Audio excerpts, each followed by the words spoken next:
بسم اللہ الرحمن الرحیم۔ آگاہ اپنی موت سے کوئی بشر نہیں، سامان 100 برس کا پل کی خبر نہیں۔ برادران اسلام، اللہ تبارک و تعالی پارہ نمبر 17 سورۃ الانبیاء کی آیت نمبر 35 میں ارشاد فرماتا ہے، کل نفس ذائقۃ الموت ونبلوکم بالشر والخیر فتنہ والینا ترجعون۔ صدق اللہ العظیم۔ ترجمہ: ہر روح، ہر جان موت کا ذائقہ چکھنے والی ہے، اور ہم تمہیں آزمائیں گے بھلائی اور برائی کے ذریعے، اور ہماری ہی طرف تمہیں لوٹا کر لایا جائے گا۔ برادران اسلام، اس آیت کریمہ کا ترجمہ ہم نے سماعت کر لیا۔ 3 باتیں اس میں بیان کی گئیں۔ پہلی بات، کل نفس ذائقۃ الموت، کہ ہر نفس نے، ہر جان نے، ہر جاندار نے، ہر ذی روح نے موت کا ذائقہ چکھنا ہی چکھنا ہے۔ یہ اللہ تعالیٰ کا قانون ہر جاندار کے لیے۔ کوئی ایسا جاندار نہیں جو موت کا پیالہ نہیں پیے گا، جو مرے گا نہیں، جس کو ہمیشہ کی زندگی مل گئی ہو، ایسا کوئی بھی جاندار نہیں ہے۔ ہر جاندار کو، ہر تر جگر والے کو اور ہر روح رکھنے والے کو موت کا پیالہ پینا ہی پینا ہے۔ اس کے علاوہ کوئی چارہ کار نہیں ہے، اس سے کوئی نہیں بھاگ سکتا۔ بڑے سے بڑا کافر، بڑے سے بڑا بادشاہ، بڑے سے بڑا حکمران اور عام انسان۔ موت ایک ایسی اٹل حقیقت ہے۔ دنیا میں بہت ساری باتوں کا انکار کیا گیا، حتیٰ کہ اللہ کا انکار کرنے والے پیدا ہو گئے، لیکن موت کا کوئی انکار نہیں کر سکا، چونکہ موت کو سب اپنی آنکھوں سے دیکھ رہے ہیں۔ موت کا بڑے سے بڑا کافر، مجرم، فرعون، نمرود، وہ بھی انکار نہیں کر سکا۔ اسے بھی پتا تھا کہ مرنا ہی مرنا ہے، اس کے بغیر کوئی چارہ کار نہیں۔ آج کل لوگ دنیا کی ترقی کے پیچھے اس طرح بھاگ رہے کہ موت کو بھول گئے۔ یاد رکھیں، نہ مذہب کا معاملہ ختم ہو سکتا ہے، نہ آخرت کا معاملہ ختم ہو سکتا ہے۔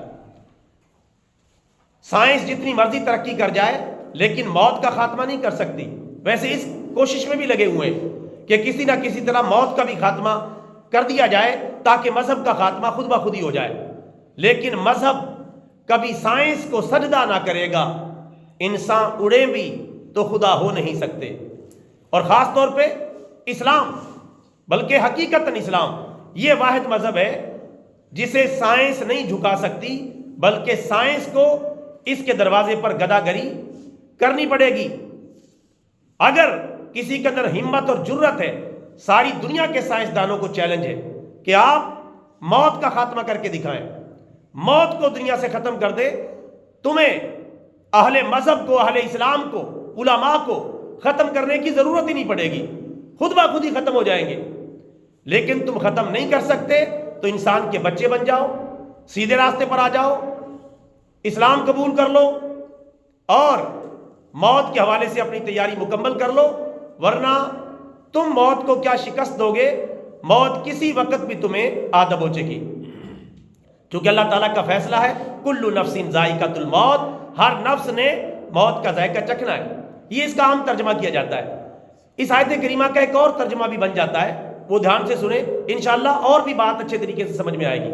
ایک اور ترجمہ جو اس آیت کا بنتا ہے وہ یہ، کل نفس ذائقۃ الموت، ہر جان کو موت چکھنے والی ہے، ہر جان کا موت مزہ چکھنے والی ہے، یعنی موت مزہ چکھے گی ہر جان کا۔ موت انتظار کر رہی ہے کہ کب اس جان کا میں مزہ چکھوں۔ جس طرح انسان ذائقوں کے پیچھے بھاگتا ہے اور ذائقوں کا مزہ چکھنے کے لیے پوری تگ و دو کرتا ہے، اس طرح موت انسان کی جان کا مزہ چکھنے والی ہے، یعنی انتظار میں ہے کب اللہ کا حکم ہو، کب مجھے موقع ملے اور میں جاندار کی جان کا مزہ چکھوں۔ تو اس کے مطابق ترجمہ یہ ہوگا کہ ہر نفس، ہر جان کو موت چکھنے والی ہے، یعنی موت اس کا مزہ چکھنے والی ہے۔ جب موت اس کا مزہ چکھے گی تو پھر موت اس پہ بڑی خوش ہوتی ہے کہ میں نے ایک اور جاندار کو اللہ تعالیٰ کے حکم پر اللہ تعالیٰ کی بارگاہ میں پیش کر دیا، اس کا خاتمہ کر دیا۔ تو موت ذائقہ چکھتی ہے، یعنی ہماری جان موت کا ذائقہ ہے جس کو وہ چکھتی ہے، تو وہ انتظار میں، جس طرح ہر ذائقے والا ذائقہ چکھنے کے انتظار میں ہوتا ہے، کب موقع ملے کہ میں یہ ذائقہ چکھوں۔ امید ہے کہ بات سمجھ میں آ گئی ہوگی۔ جس طرح صبح صبح ہم چائے پینے کے شوقین ہوتے ہیں کہ چائے پیوں، چائے کا ذائقہ چکھوں، اس طرح موت ہمارا ذائقہ چکھنے کے لیے بالکل تیار بیٹھی ہے کہ میں یہ ذائقہ چکھوں، بس اللہ کا حکم ہو جائے اور میں اس روح کو اس کے جسم سے نکال لوں۔ تو میرے بھائیوں، یہ کیفیت ہے، ہمیں موت سے کبھی بھی غافل نہیں ہونا چاہیے۔ دوسری بات جو اللہ تعالیٰ نے ارشاد فرمائی، وَنَبْلُوكُمْ بِالشَّرِّ وَالْخَيْرِ فِتْنَةً، اور ہم تمہیں بھلائی اور برائی کے ذریعے آزمائیں گے، طرح طرح سے آزمائیں گے، صبر کے ذریعے، شکر کے ذریعے ہم تمہیں آزمائیں گے کہ تم نے مشکلات پر صبر کر کے مجھے یاد رکھا یا نہیں رکھا، اور جو میں نے نعمتیں تمہیں دیں ان پر شکر کر کے تم نے مجھے یاد رکھا یا نہیں رکھا۔ اللہ تعالیٰ آزماتا ہے، آرام اور تکلیف پہنچا کر، اسی طرح صحت مندی اور بیماری دے کر، اور دولت مندی اور ناداری دے کر، اور نفع اور نقصان پہنچا کر بندے کو آزماتا ہے کہ یہ بندہ ہمارے بیان کردہ ایمان کے لیول پر پورا اترتا ہے یا نہیں اترتا۔ تو کامیاب وہ ہوتا ہے جو نہ ملے تو صبر کر جاتا ہے، اور جو ملے تو اس پر شکر کر جاتا ہے، وہ بندہ کامیاب ہو جاتا ہے۔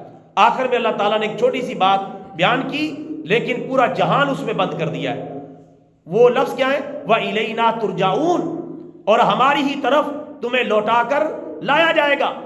تم جہاں مرضی بھاگ لو، مشرق، مغرب، شمال، جنوب، قلعوں میں،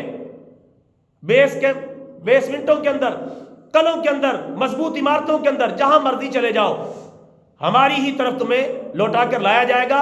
چاند پر بھاگ لو، سورج پر بھاگ لو، سیاروں پر بھاگ لو، مریخ اور مشتری کی طرف بھاگ لو، جہاں مرضی بھاگ لو، ہماری ہی طرف تمہیں لوٹا کر لایا جائے گا، اور ہم تمہیں دیکھیں گے کہ تم نے ہمارے ذات کو پہچاننے کا حق ادا کیا ہے کہ نہیں کیا، اور ہمارے قرآن پر تم ایمان لائے ہو یا نہیں لائے۔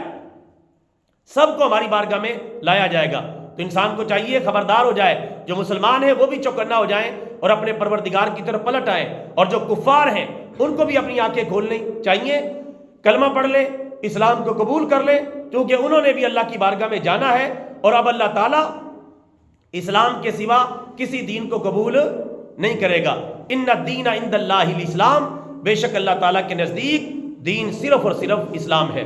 اللہ تعالیٰ ہمیں حقیقت حال جاننے اور اس پر عمل کرنے کی توفیق عطا فرمائے، آمین۔ وما علینا الا البلاغ المبین۔